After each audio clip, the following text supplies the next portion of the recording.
It's a wet boat, it's an open boat. You've got to hang on and you're going to get wet. My name's Lachie and we're at Moreton Island on the Queensland coast. Currently running a Haines Hunter 1978 V146. I think it's a good sized boat. They punch well above their weight. Great boat in the fact that yesterday I was up the creek chasing mud crabs and today I'm chasing juvenile black marlin off Moreton.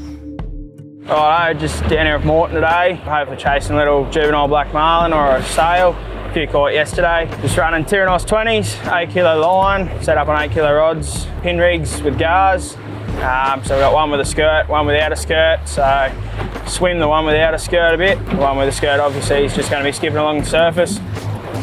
Just being such an open boat, you can chase them forwards. You know, it's fast, get on the fish and get a tag in them and get them on their way.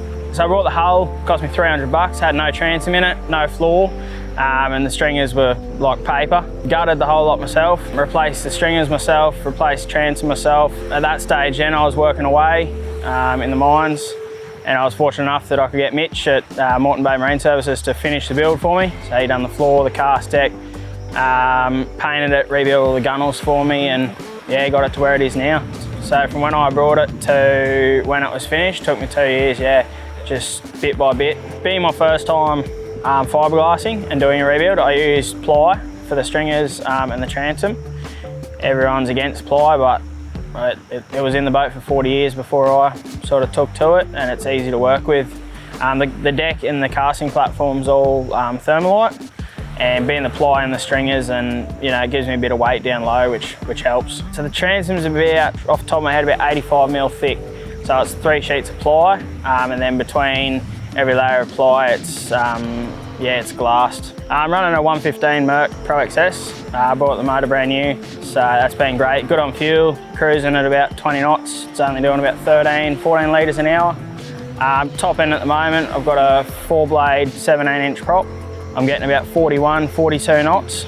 Maybe with a 3-blade in the future, be able to outrun the nub tub, but we'll see. It's got 120 litres of fuel in it, which is pushed right forward, just to counteract that engine. Well, another thing that I love about it's just the trim tabs. They make a huge difference, especially on a little boat.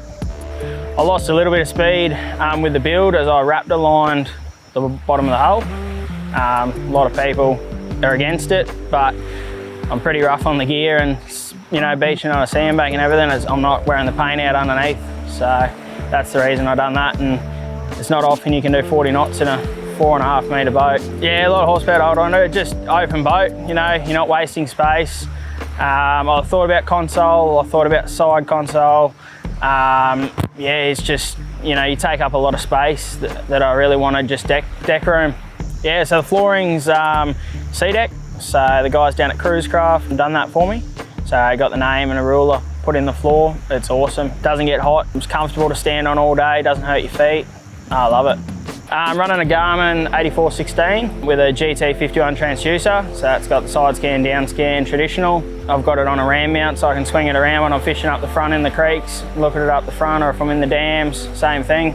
Probably the best part about living on the sunny coast is just the versatility. You've got Moreton Island here, which is protected from your easterlies.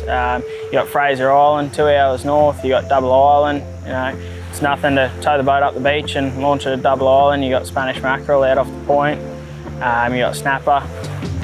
Most memorable adventure in this boat would be when I towed up Fraser. We'd done 3 days of fishing up there, beach launching at Waddy Point. Went out, red emperor, pearl perch, snapper. Probably best fish I caught, it'd be a black marlin up at Fraser. If I was going to change anything, I would lift the transom a bit higher. It's a 25-inch transom, suited for a 25-inch motor, but I'd probably make it a bit higher. And the only other thing I'd change is I'd put seat boxes down the back rather than doing the pedestals, just to have a bit more storage.